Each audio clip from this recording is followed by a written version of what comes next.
They handed my legacy to someone who never lifted a finger while I built it from the ground up. Every whispered insult, every stolen opportunity, every moment they dismissed me, it all led to this betrayal. I was nothing to them. Just an afterthought. But they will learn. They will feel the weight of what they threw away.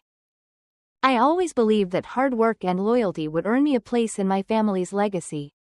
After all, I was Freya Hamilton, daughter of the Hamilton name. The one who kept our historic apartment building running while my parents and sister played at being high society. For the past 5 years, I had managed every renovation, handled every crisis, and kept our residents happy, believing that when the time came, my efforts would be recognized.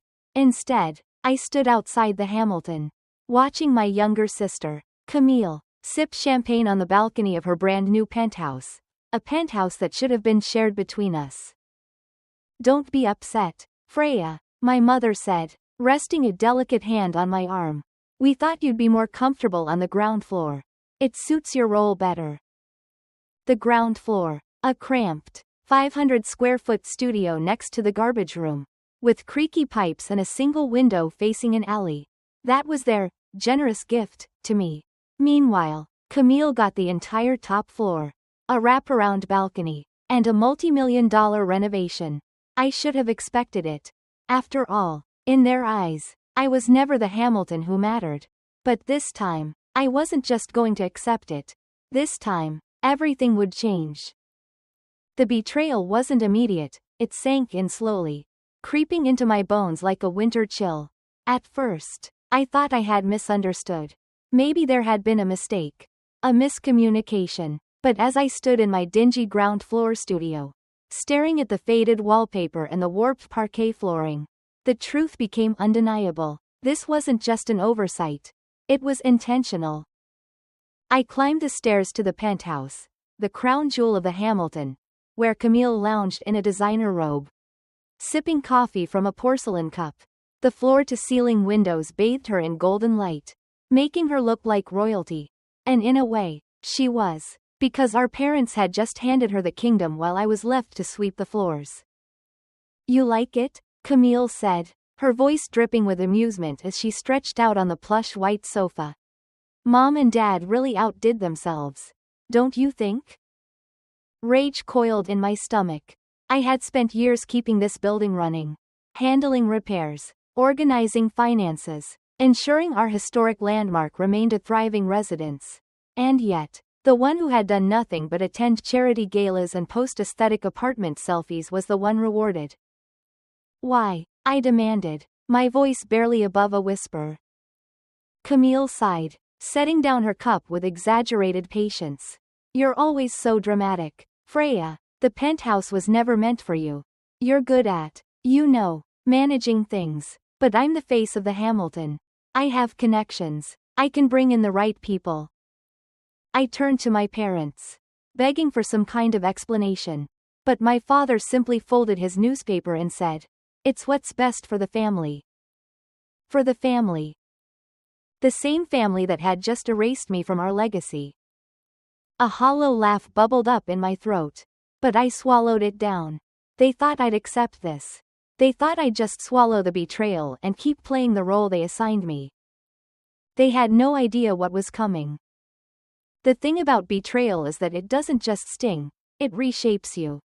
I woke up the next morning feeling hollow, as if a part of me had been forcibly carved out and discarded. They thought I would accept this, that I would play my role, obedient and silent, as I always had. But something had shifted. I sat on the edge of my rickety twin bed, staring at the peeling wallpaper of my cramped, neglected studio. The ground floor smelled faintly of dust and old pipes, a far cry from the scent of freshly cut flowers and espresso that now filled the penthouse above me. Camille was up there, reveling in her new kingdom, while I was expected to be grateful for the scraps left behind. But I wasn't grateful, I was furious. The Hamilton was mine, too. Maybe I didn't have the designer clothes, the carefully curated social connections, or the effortless charm that Camille wielded like a weapon. But I had something far more valuable. I knew this building inside and out. Every leak, every fault in the electrical wiring, every quirk hidden beneath a century's worth of renovations. I ran the numbers. The penthouse was valued at over $2 million. My studio? Barely $300. I had managed the building's finances long enough to know that this wasn't a gift, it was an insult. They had handed me a closet while Camille got a kingdom. I opened my laptop and logged into the property management system, scrolling through the records that I had maintained for the last 5 years. Every lease agreement, every contractor payment, every financial report was at my fingertips. And that's when I saw it. The discrepancy. A series of unauthorized transactions buried under maintenance fees, listed under Camille's name, money funneled out of the building's budget, without my approval. I gripped the edges of my desk as the realization settled over me like ice. They hadn't just dismissed me, they had stolen from me. And they had no idea that I had just discovered their secret. I stared at the numbers on my screen, my hands trembling, not with fear, but with something deeper, something sharper. They thought I was weak. They thought I would sit in my cramped studio, swallow my pride, and accept my fate. They were wrong. For years, I had been the one keeping this building together, balancing budgets, handling tenant disputes, negotiating contracts, all while Camille played the glamorous heiress. I was the one up late at night handling emergency maintenance calls. I was the one who made sure the tenants' heat worked in the dead of winter. I was the backbone of the Hamilton. And yet, I had been cast aside as if I were nothing more than a glorified assistant. But I wasn't going to let them break me. I took a deep breath, forcing the fire in my chest to steady. If they thought I would go quietly, they had underestimated me. This wasn't just about fairness anymore. This was about reclaiming my power. That night, I didn't sleep. Instead, I combed through every financial report, every lease document, every contract Camille had ever touched. And what I found changed everything. Unauthorized withdrawals, personal expenses masked as building improvements, money that should have gone toward maintaining the Hamilton, my home. My legacy was funding Camille's extravagant lifestyle, luxury vacations, designer clothes, even an event planner for one of her ridiculous rooftop parties. I should have felt devastated, but instead, I felt unstoppable. I printed every document, highlighting each discrepancy. This was more than just negligence, this was fraud. I wasn't just being cheated out of an inheritance. I was watching the very foundation of our family's legacy rot from the inside out. I had spent years waiting for my family to see my worth. Now, I wasn't going to ask for recognition, I was going to take it. I closed my laptop and stood tall. Tomorrow, the fight would begin, and this time, I wouldn't be the one backing down. The morning light streamed through my window, casting long shadows across the stacks of papers spread across my desk. Last night had changed everything. The Hamilton wasn't just mismanaged, it was being bled dry under Camille's so-called leadership. And worse? Mom and Dad knew. They weren't just turning a blind eye, they were actively helping her cover it up. I let out a slow breath, rolling my shoulders to push down the anger rising in my chest. I had two choices. I could either accept my fate, live quietly in my cramped studio while Camille played queen, or I could fight for what was mine. The decision wasn't even difficult. By noon, I was standing outside my father's office, my fingers wrapped tightly around the folder of documents I had compiled. The family estate office had always been a place of formality, rich leather furniture and shelves lined with law books, as if the weight of history alone could justify their decisions. My father barely looked up when I entered. "Freya, I'm busy," he muttered, scribbling something on a notepad. "Not too busy to sign off on Camille's fraudulent spending, though," I said, dropping the folder onto his desk. The paper slid out slightly, revealing the damning evidence underneath. His pen stopped mid-stroke. He exhaled sharply through his nose, then finally looked up. His expression was unreadable, but there was something behind his eyes, something cautious. "Where did you get this?" he asked, his voice measured. I folded my arms. That's what you're worried about? Not the fact that Camille is funneling money meant for the building into her personal accounts? He leaned back in his chair, fingers steepled together, watching me the way a chess player watches an opponent. And what do you plan to do with this information? A slow smile spread across my face. I had him exactly where I wanted him. I'm going to fix what you let fall apart, I said simply, with or without your help. For the first time in my life, I saw uncertainty in my father's eyes, and it felt like victory. The day Camille's downfall began was colder than usual, but inside, I burned with satisfaction. The Hamilton had been her playground, her kingdom, a place where she could throw parties, waste money, and bask in the false glory of her stolen achievements. But today, the world would see her for what she truly was, a fraud. I sat at the long mahogany table in the conference room, watching Camille flip through the folder I had placed before her. Page after page, her carefully constructed facade cracked, financial records, contracts signed in her name, expenses that had nothing to do with the building but everything to do with her extravagant lifestyle. She laughed, but it was high-pitched. Nervous. You're insane, she scoffed, tossing the papers aside. No one will believe you. I leaned forward, resting my chin on my hand. Oh, Camille, I murmured, relishing the moment. They already do. The door swung open, and our parents walked in, summoned by me. Dad's face was unreadable, but I saw the way his eyes flicked to the documents. The tightening of his jaw as he recognized undeniable proof. Mom, ever the loyal protector of Camille, opened her mouth to protest. But I raised a hand, cutting her off. I gave you both a chance to make this right, I said calmly. You chose to ignore it. Camille stood abruptly, her chair screeching against the floor. You're just jealous, she hissed. This is my building. No, I said, standing to meet her glare. It's our building, and you've treated it like your personal ATM. The silence was deafening. Then Dad sighed, rubbing his temple. Camille, he said quietly, you need to step down. She turned to him, betrayal flashing in her eyes. But she saw it, the resignation, the finality in his voice. And as she sank back into her seat, the weight of her downfall pressing against her shoulders, I smiled. For the first time in my life, justice felt real. The weight of Camille's downfall settled over the Hamilton like an unspoken storm. But I wasn't done yet. Exposing her was only the beginning. Now came the real work, restoring the legacy she had nearly destroyed. With Camille out of the picture, the entire building was in disarray.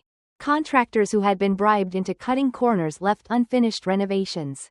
The tenants, long ignored by my sister's selfish management, were angry, wary, and skeptical of me stepping in. And our parents? They were caught between guilt and discomfort, as if they couldn't quite decide whether to support me or simply mourn the fact that their favorite daughter had fallen. I didn't care. For the first time, I had the power to do what needed to be done. I dove headfirst into repairing the damage, physically and financially. I spent late nights in the basement studying blueprints, learning the building's infrastructure inside and out. I met with tenants personally, listening to their complaints, acknowledging their struggles in a way Camille never had. You're different from her, Mrs. Rodriguez from 4B told me one evening as I helped her carry groceries upstairs. You actually see us. That meant more than she knew. My first real victory came when I overturned one of Camille's worst policies. She had converted 3 family-sized apartments into luxury short-term rentals, driving out long-term tenants in favor of temporary wealth. I restructured the leases, bringing back the families she had forced out. Camille, of course, went ballistic when she found out.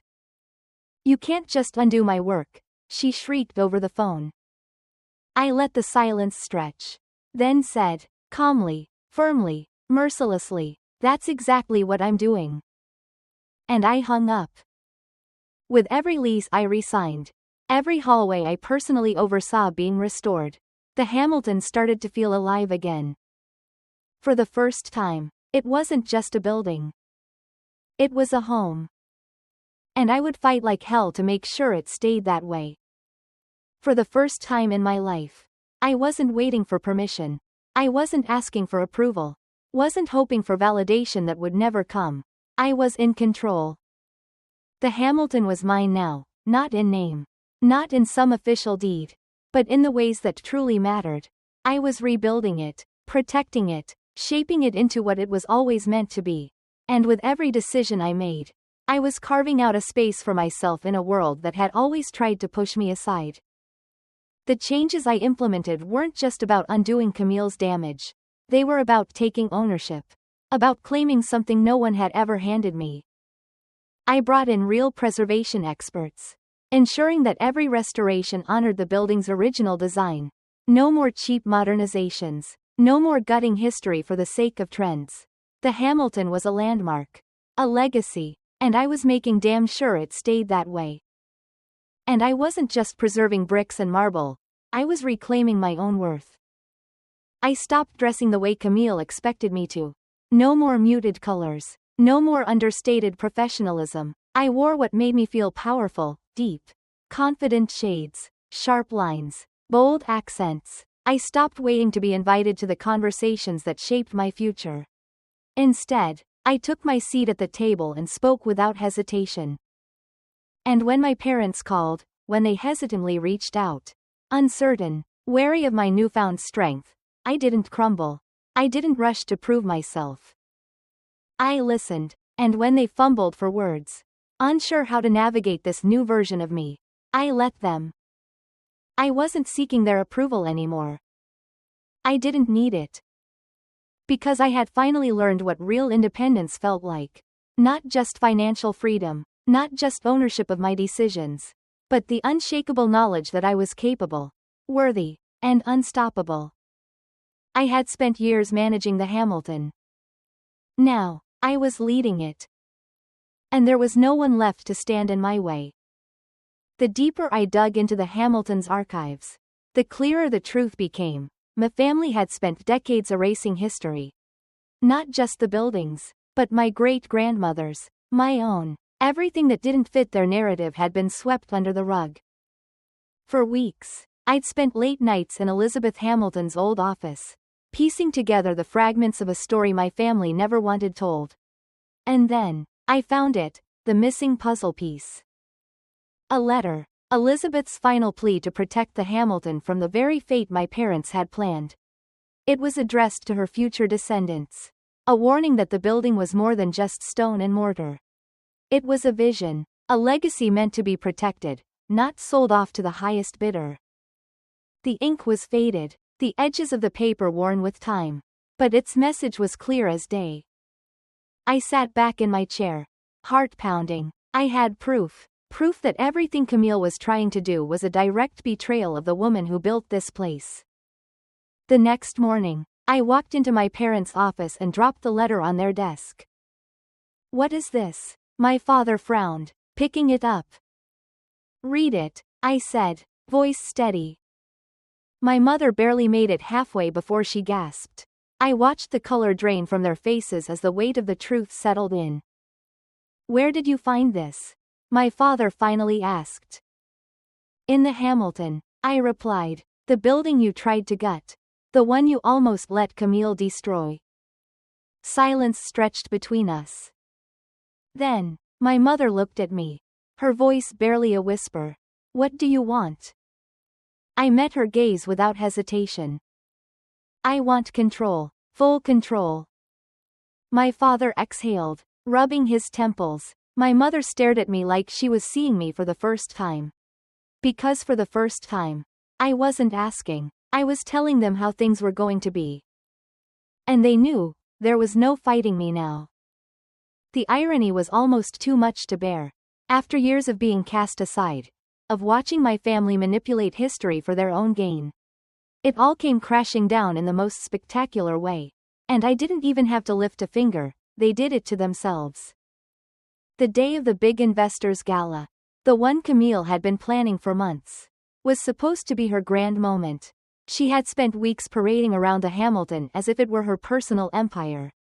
convincing potential buyers that they were stepping into the future of luxury living. She didn't know what was coming.